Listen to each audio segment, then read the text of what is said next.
Hello everyone, SirMonkeySuit or Zappy here, back again with Attack on Titan Season 4. We are on episode 10, and in the last episode it was a sort of a flashback episode to catch us up to date with everything that happened between Season 3, the end of Season 3, and Season 4, but mainly all the way up till episode 8 of Season 4, because obviously episode 8 was when we realised that Zeke is actually planning on working alongside Paradise, and everything that happened, that we weren't like sort of a company to, we got in the last episode. So yeah, Zeke sent a sort of an envoy with Yelena and Onyankopon to basically sort of kind of make peace in a way, and put this idea across to the Paradisians that like they should be working together for the benefit of them all, really.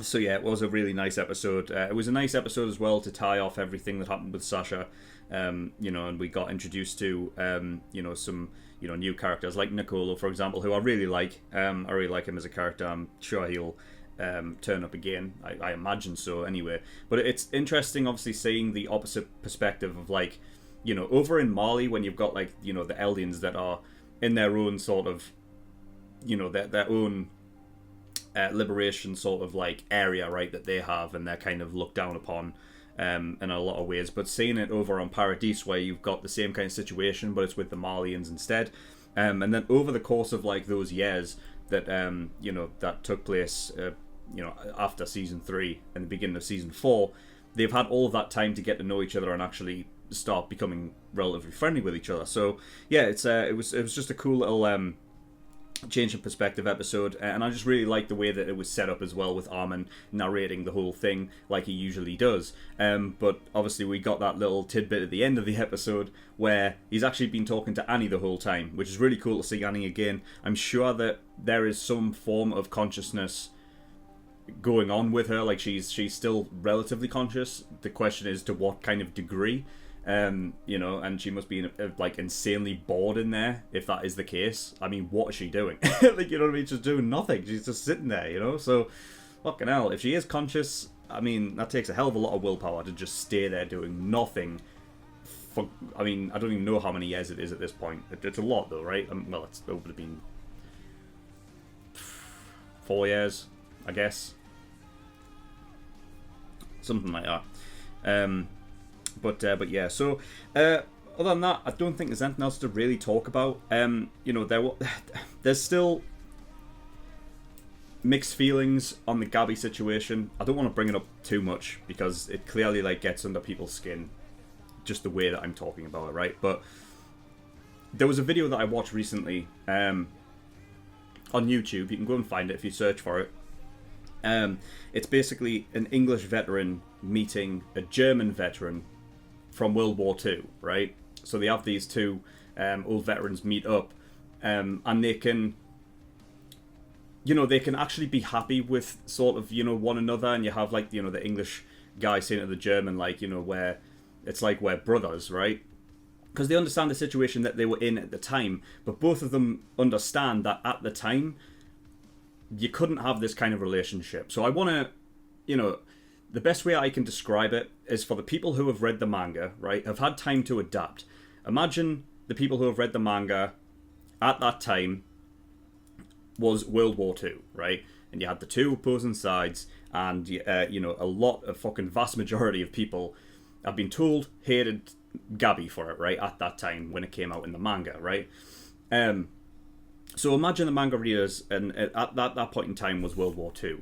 And now, with it coming to the anime, right, this is the thing with anime-only watchers. We are now just reaching that point, so it's a very volatile situation where we are just dealing with it, okay? So when I, when I say that, like, it's not that I could hate Gabby forever. I don't think that is going to be the case, right? Because...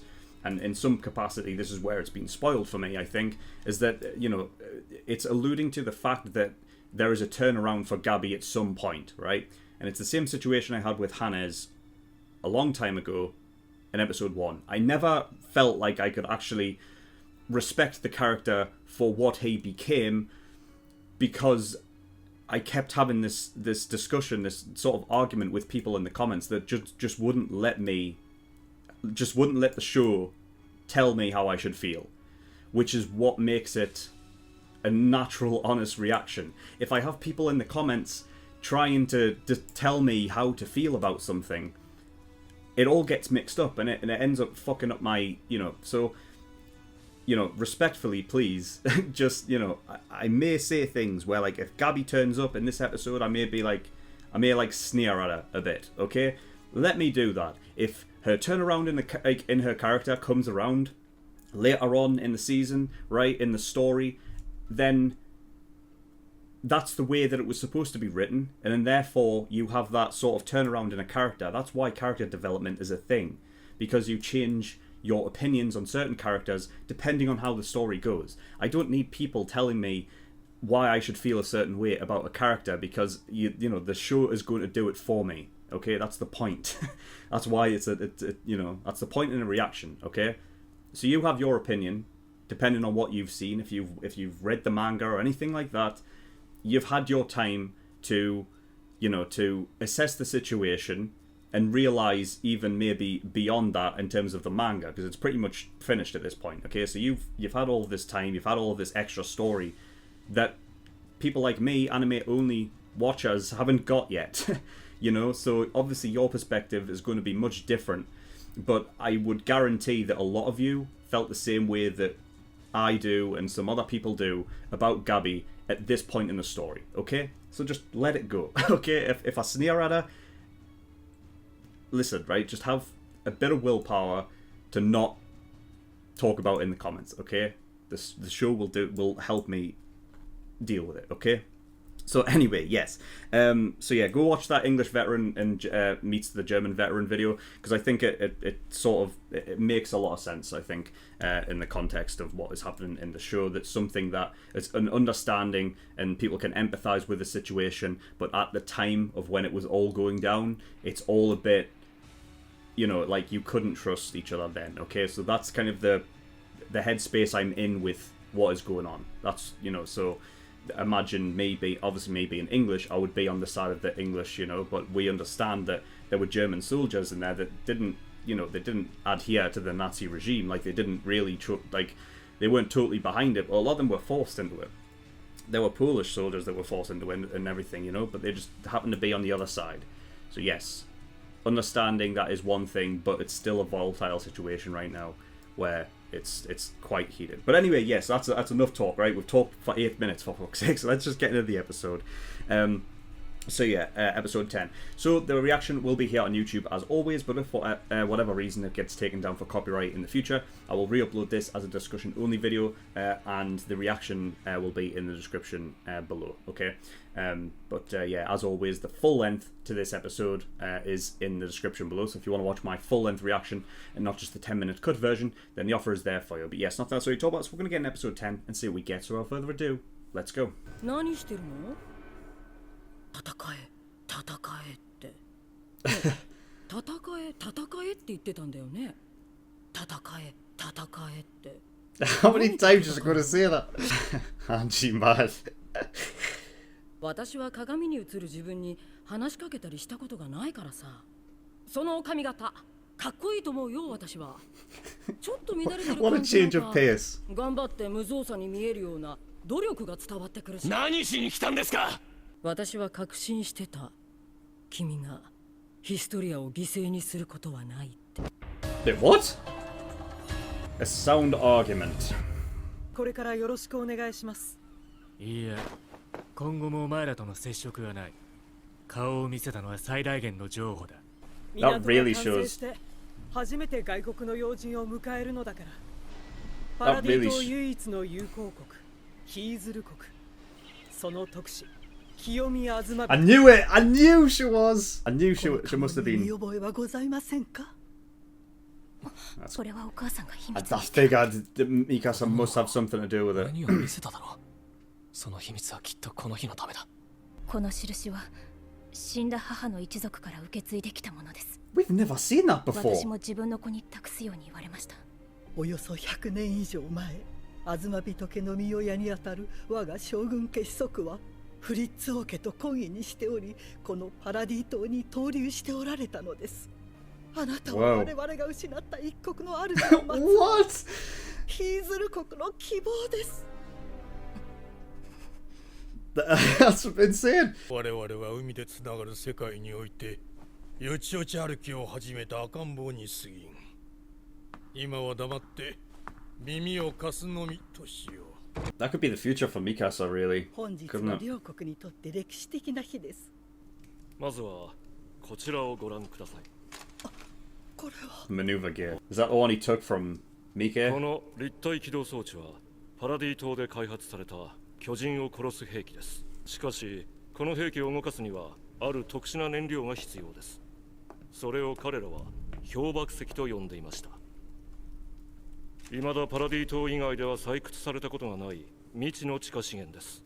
ジー Interesting. ク・イエーガーは自分の計画に協力するなら That's the 傾いた resources that we're 国家 talking が about 大 then. 国に返り咲くほどの産業を手にするでしょうと提案してきたのですが、それが事実ならこの近代化の時代において金銀財宝に等しい資源が眠っておられるのです。 Very valuable. 私は出汁に使われただけでは。こちらは地ならしでこの島を守るために必要な3つの過程です。まず1つ目は地ならしの実験的活用。 Test そ run の of the 力の Titans 一 and the 部を公 walls. 開し、世界に破壊力を見せつけるのです。地ならしが必要なくなるまでこの島の軍事力を世界の水準並みに底上げすることが目的です。そしてその期間における始祖および王家の血を引く巨人両者の継続的な維持、これが3つ目の過程。そのものは13年の任期を終えるまで可能な限り子を増やすこと。わかりました。私は獣の巨人の継承を受け入れます。 Fucking hell. 我々の存続に不可欠である以上は。 So is that what it mean by sacrifice then? But ヒストリア。 Jesus. 壁を破壊し蹂躙された挙句、家畜みてえに子供を産まされ殺されて、俺はジーク・イエーガーの計画は到底受け入れられません。君と焦燥感を共にしたつもりだった。でも君がなぜ単独行動に出てこの島を危機に追い込んだのかがわからない。俺は潜水の巨人を食いました。え？この巨人の能力は地面から自在に硬質化を操り、武器でも何でも生み出せるわけです。 It's a powerful one. どれだけ深く硬い地下に俺を幽閉しても無駄だってことです。 Oh God. いつでも好きな時にここを出られる。 He つま holds り all the cards. あなたに何ができるって言うんですか。 He's gotten so tall. 教えてくださいよ、ハンチさん。他のやり方があったら Fuck. 教えてくださいよ。 Fucking hell, Eren. 未だに反抗だよバカ。 He's fucking losing it, man. あんたの唯一の失策だ。なんで私なんか団長にしたんだよ。 So struggling with that burden. もっと体をいたわらないと。 Oh my God. やっぱり俺たちの定義通り This is 島に nuts. 着くなり巨人にしたヒストリア女王に食わせるべきだったんだ。それがまさか所詮は下船の身に過ぎない名ばかりの女王様ってことだ。おい、 Motherfucker 女王に talking は相手を shit. 選ぶ権利がある。同じ地で生まれた青年だ。幼少期は女王に石を投げつけていたらしい。構って欲しかったようだ。何年も顔を伏せたまま下働きを務める彼に気づいたのは女王の方からだった。誰かが助言したんだ。妊娠しちまえば巨人にされずに済むと。女王が妊娠してジークは命拾いしたんだぞ。 This guy needs to give up the drink. 今ならまだ間に合う。身をもだろうと巨人にしちまえば。おい、もう一本持ってこい、マネージ。かしこまりました。ニコロ、おすすめはこいつだろ。 The hell, Niccolo? Niccolo seemed very sinister there. これなら体も鍛えられるし島の開発も進むって。 Alright, so that's 今はヒ make ー it ズル there. からの回答を待つしかないからな。 Is that Mikasa just hold the whole thing by ヒ herself? ストリアが辛い目に遭わなくて済むんなら藁でもすがるしかねえよ。お前ら図体ばかりでかくなりやがって。Look at how small he is. Levi. アズマ人から返事が来た。それで I love how he's petty about it. ヒーゼル国は取り付く島もないようだ。で、世界はパラディ島が災いの種であり続けることを望んでいる。それが国々の団結を促し、世界の安定を担保するからだ。じゃあ俺たちは地ならしに頼るしかなくて、ヒストリアの犠牲は避けられないってことですか。 Basically, basically push them and force them into わから it. ないからだと思う。私たちが何者かわからないから恐れている。だから会いに行こう。わからないものがあれば理解しに行けばいい。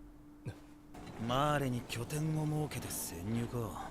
僕たちが平和を望んでいることを世界が知れば何かが変わるかもしれない。もう少し時間があればな。俺の寿命は5年とあと少ししかねえ。そろそろ決めなきゃいけない。俺の巨人の継承者を私が引き継ぐ。お前じゃダメだろ。Mikasa, man. アッカーマン家が何なのかまだ分かってねえんだ。じゃあ他に誰が。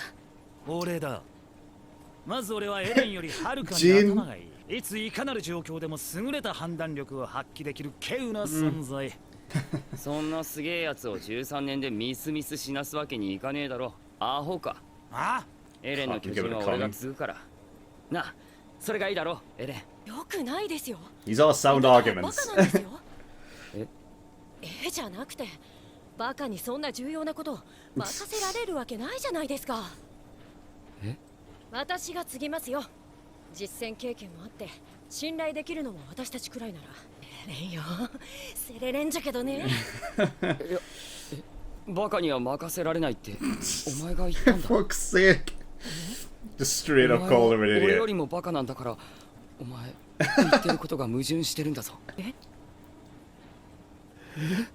Fuck's 俺 sake. はお前らに継承させるつもりはない。お前らが大事だからだ。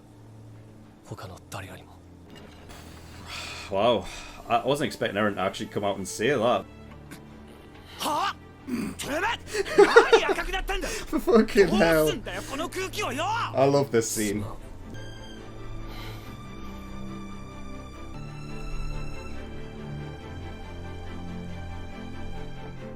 Yeah, those days are behind us now, I think. ジークの思惑が確定していない以上、俺たちは危険な状態にあるんだ。 It's like getting pushed and pulled そ into して it, 突 you 然 know ジ what I ーク mean? の計画に乗ったエレン。もしあいつが俺たちじゃなく腹違いの兄貴の方につくことがあるなら、俺たちは奴を切る覚悟をしておく必要がある。そんなことさせない。エレンは誰よりも私たちを思っている。みんなも分かっているはず。 Yeah, that's what the point of the last だから scene was, 私た you ち以 know? 外の外部に対して攻撃的になったのかもしれない。かつてのあいつはいくらお前が強くても前線から遠ざけようとするやつだった。だがアルミンに軍港を破壊させ、お前を戦場に呼んだ。それは私たちが信頼されてるから。他者が死ぬこともなかっただろうな。涙を流したと思うか。悔しがったと思うか。5人よせ。笑いやがった。何がそんなにおかしかったん I だ。 don't think it was a laugh of like サシャが死んだことのどこが。 his face was just in pain, you know. 巨人化の薬を入手した兵団には選択肢がある。信頼できる他の誰かを巨人にしてエレンの始祖を継承する選択だ。 Falco. But they have to get Falco's trust though, right? Ah, fucking hell. Okay, episode 10. That was, again, another really, really cool episode. And it was kind of, I guess, shooting kind of all over the place in terms of, like the when things were actually taking place. So, there was a lot of information that I wrote down.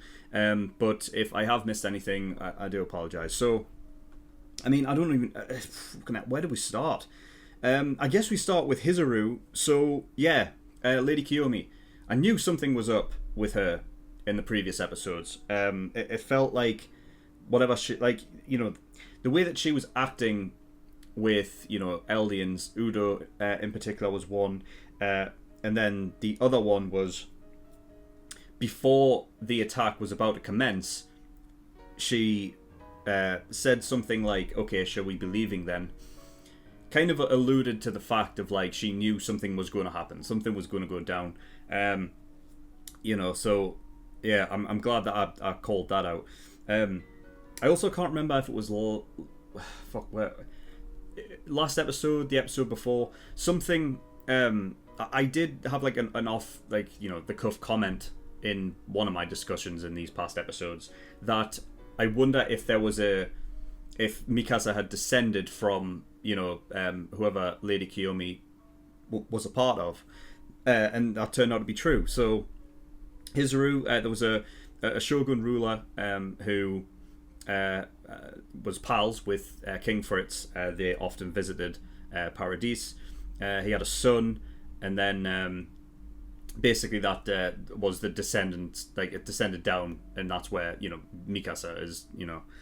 That's where Mikasa comes from. So yeah, she's the rightful heir of Hizuru, which really puts her in like the kind of, I guess, once this is all said and done, I imagine Mikasa probably being a one that like survives, especially obviously, well, considering she doesn't have a Titan, you know what I mean. So, and I don't see her ever getting a Titan, and I feel like she's going to be one that that could be her future for like the end of the story. Like she becomes the ruler of a nation, which is kind of crazy when you think about it. But I don't know. It'll be interesting because with Eren, and with Eren around specifically, she wouldn't be the type of character to take on to be a ruler. I just don't see that happening at all.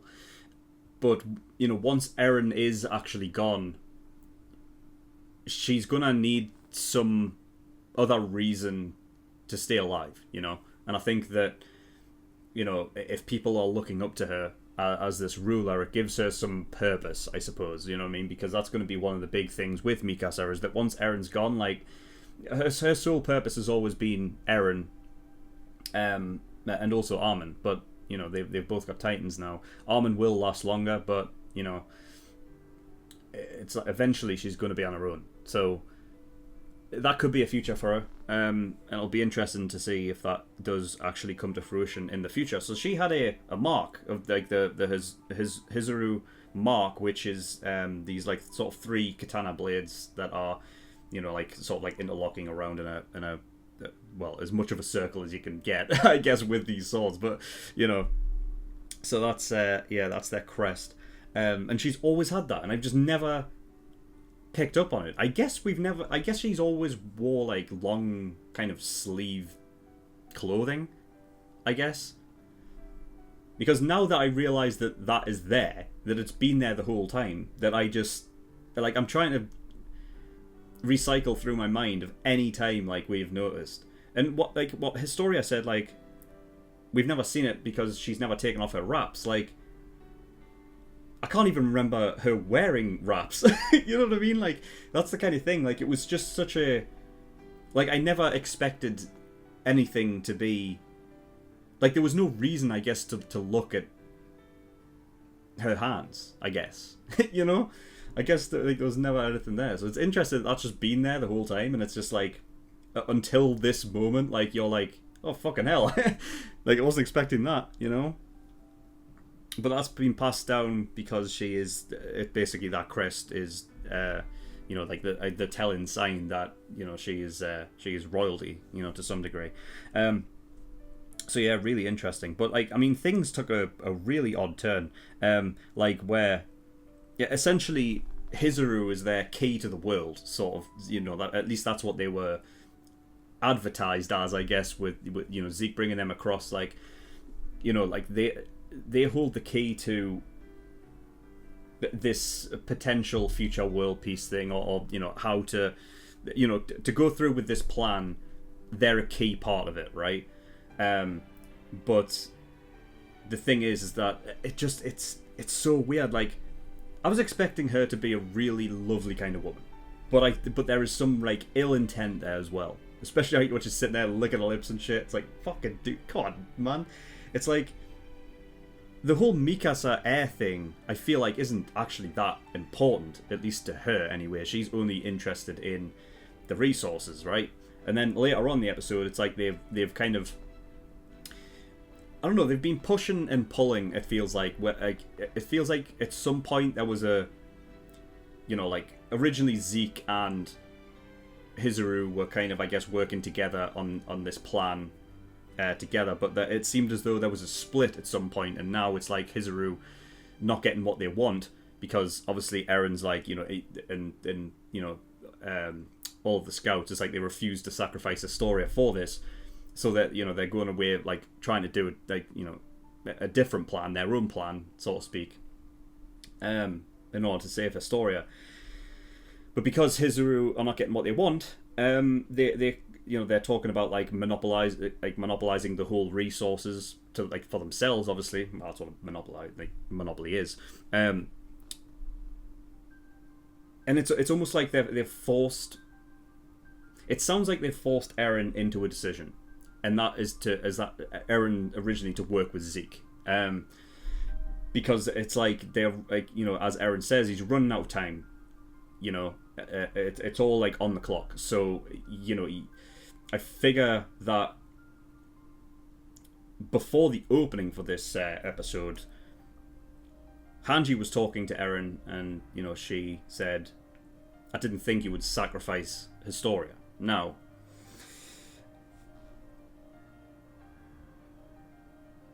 that makes me think that Historia is actually pregnant with Eren's baby.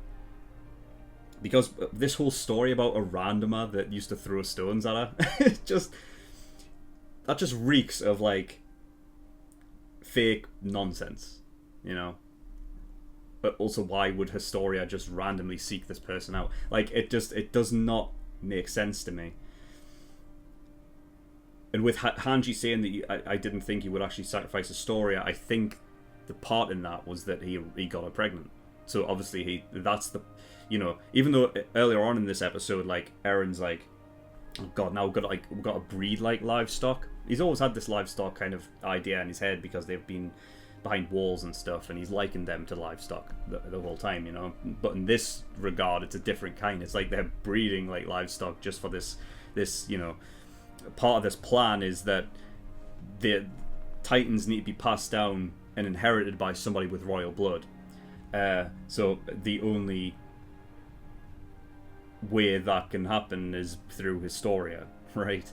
I don't know, man. It's crazy. I guess it you know, it doesn't matter if it's Eren, I suppose. Because I guess it's as long as it's Historia's baby with anyone, I guess that.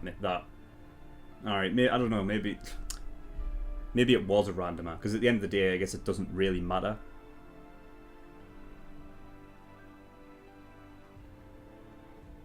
Yeah, I was thinking that maybe there was something with, like, that, you know, Eren was being sort of chosen for that, but I guess not. It just seemed the way that was playing out, but who knows. But regardless, I think that Eren's basically told Historia that this is what we're doing. Historia almost wanted to be a part of this. Like, she was like, okay, I'll inherit the Beast Titan. It seemed like she was fine to go along with this plan anyway. And that when Eren was like, no, definitely fucking not,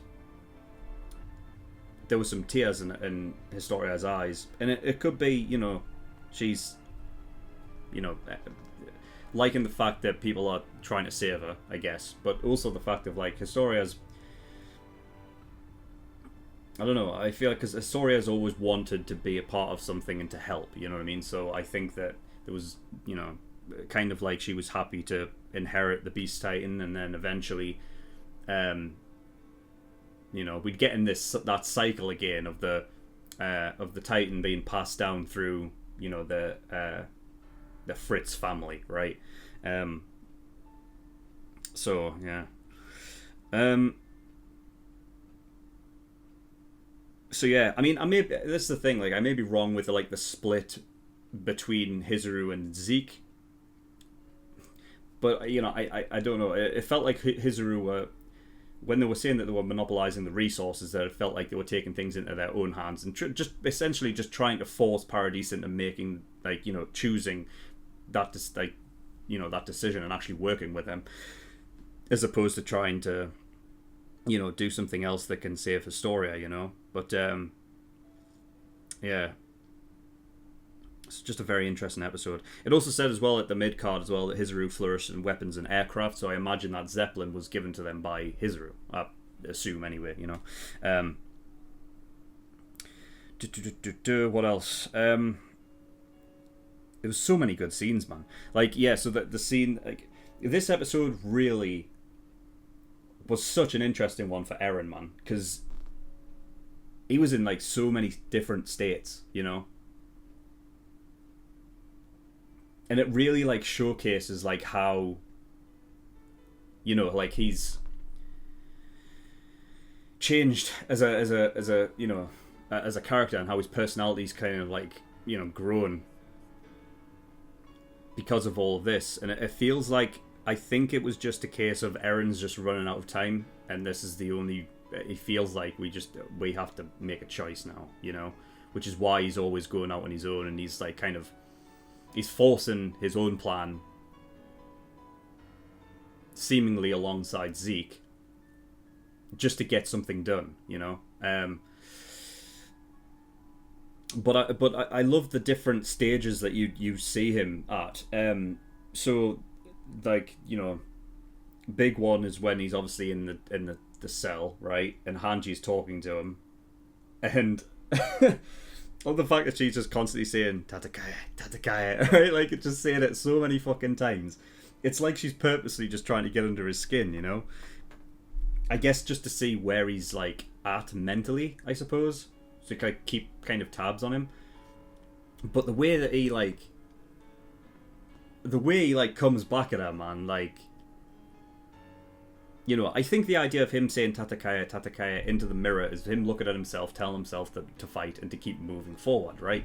He's pushing, I think the idea of him, he never wanted to sacrifice Historia, but he's been forced into this decision almost, right? That like he's running out of time, and now this is like, it's almost like he must feel like it's his only option, and therefore he's going forward with a plan that he doesn't want to do, but he has to force himself to do it. So I think he's telling himself to fight, you know. But the way that he comes back, like, you can tell that it seems like he really doesn't want to go along with his plan, but with him telling himself to fight, you can see that he's agitated that he has to go through with it, and the fact that Hanji's there just like almost prodding him doesn't help. So he really like kind of outbursts, you know what I mean? He's like, I've got the fucking, you know what I mean, I've got the Warhammer Titan now, right? That means you know, this cell is not going to stop me. I've got the Founding Titan. You can't kill me because I'm the hope for us all.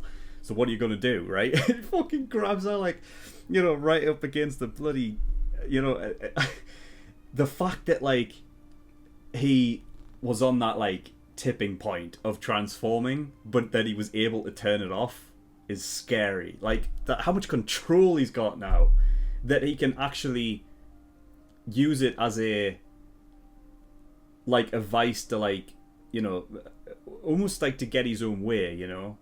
This, it really puts it like into perspective, like, yeah, this idea that Eren holds all the cards. He really does, like, that he can just go against anybody else's sort of, you know, opinion and go out on his own. But you know, I still think like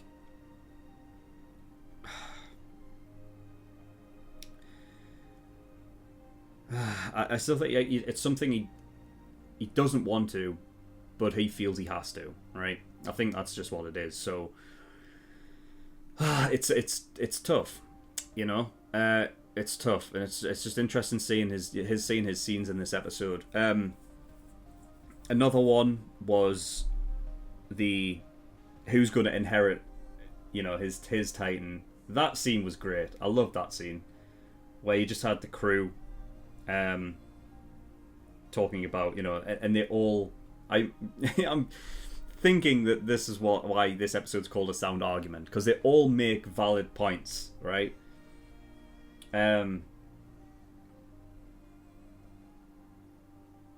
You know, Jean, he's got the, you know, the good judgment and leadership skills.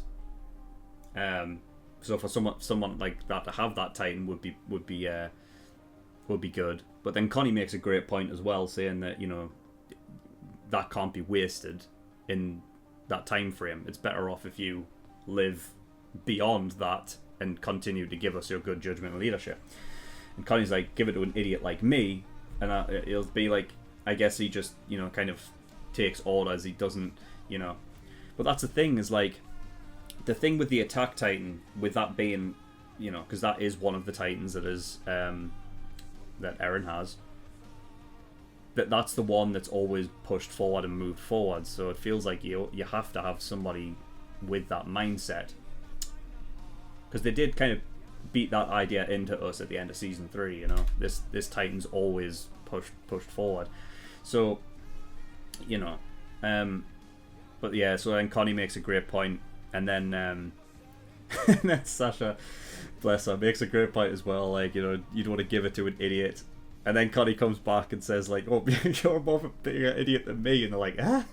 It's like they've both, like, insulted each other. It's funny. That's fucking funny, man.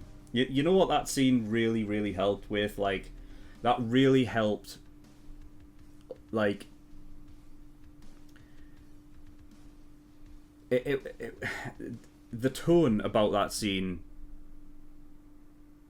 really helped heal what happened with Sasha. I feel like, of course, it is sad, like, obviously, you know, knowing that they were going through good times and stuff, but it helps, I think, that grieving process, like having them have these, you know, these funny scenes. It, you know, because looking at the positives and kind of celebrating our life as opposed to, you know, mourning it, it's probably the better way to think about it. So that scene just really helped with that. So yeah, I really, really enjoyed that scene. And then Eren, like, coming back and saying, I don't want any of you to have it because, you know, you are the guys that are important to me, you know, which is something I never even expected, like, that to come out of, like, Eren's mouth, you know what I mean? Because, you know, he'll say it to Mikasa and Armin, but, you know, to say it to the rest of his crew is something like I just wasn't expecting that, you know.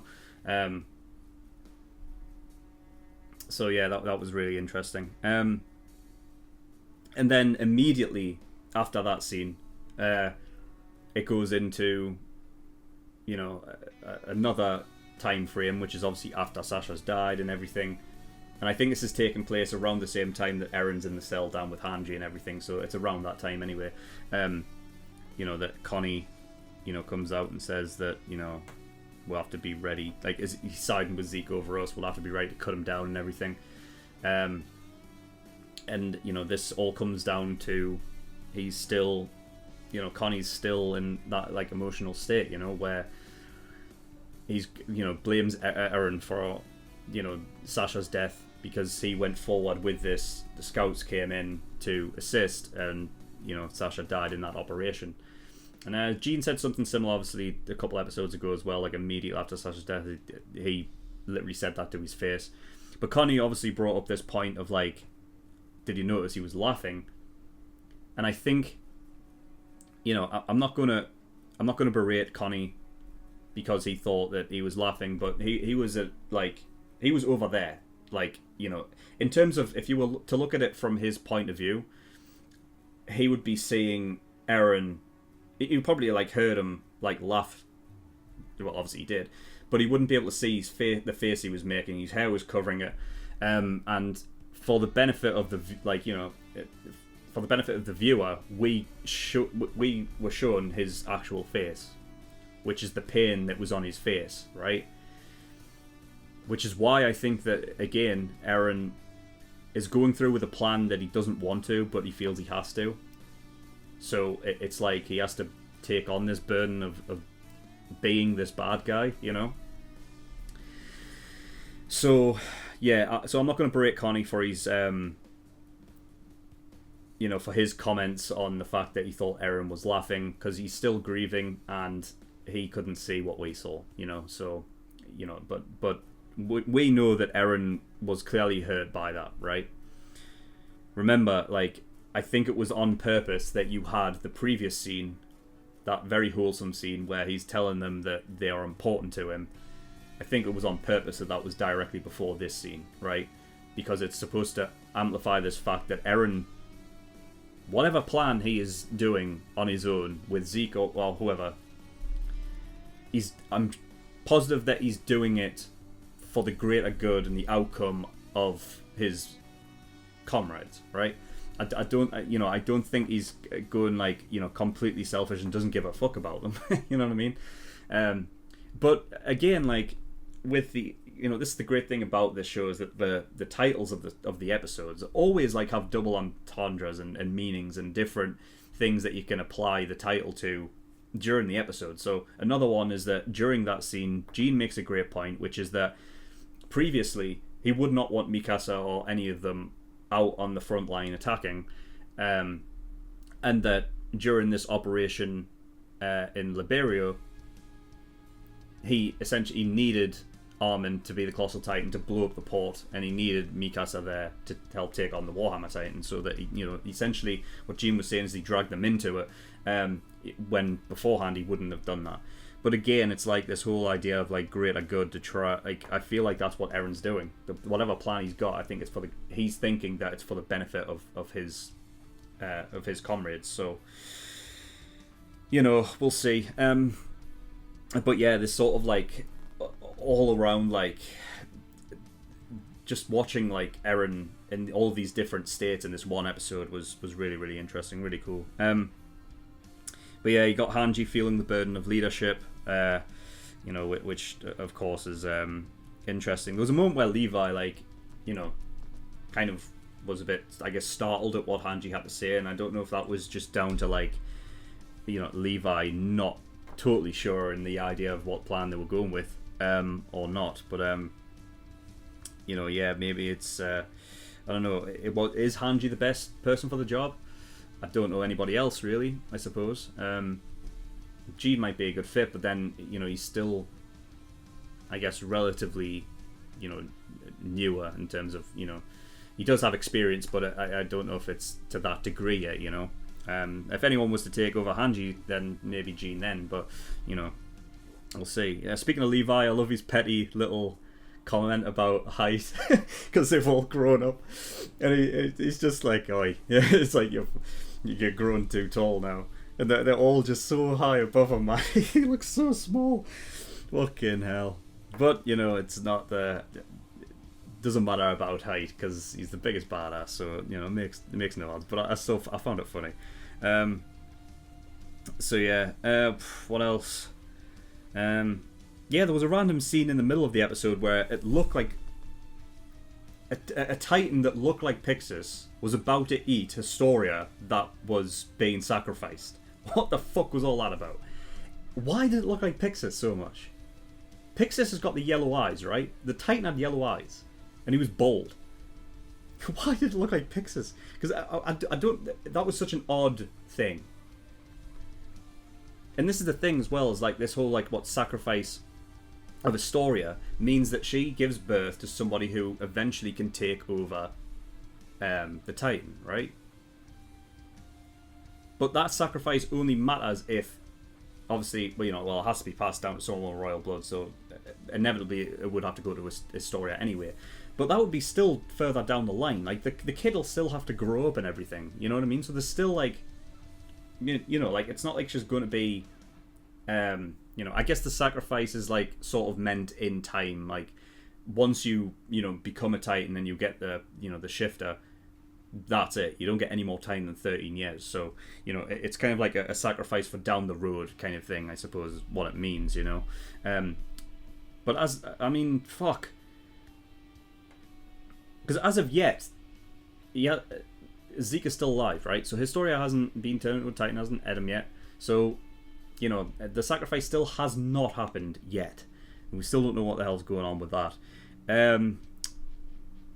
But yeah, there was, what was it? Niccolo down in the cellar with that sinister fucking wine like this one, right? I was like, he's not fucking poisoning him, is he? You know what I mean? But, like, at the end of the day, like, that guy needs to get off the fucking drink, alright?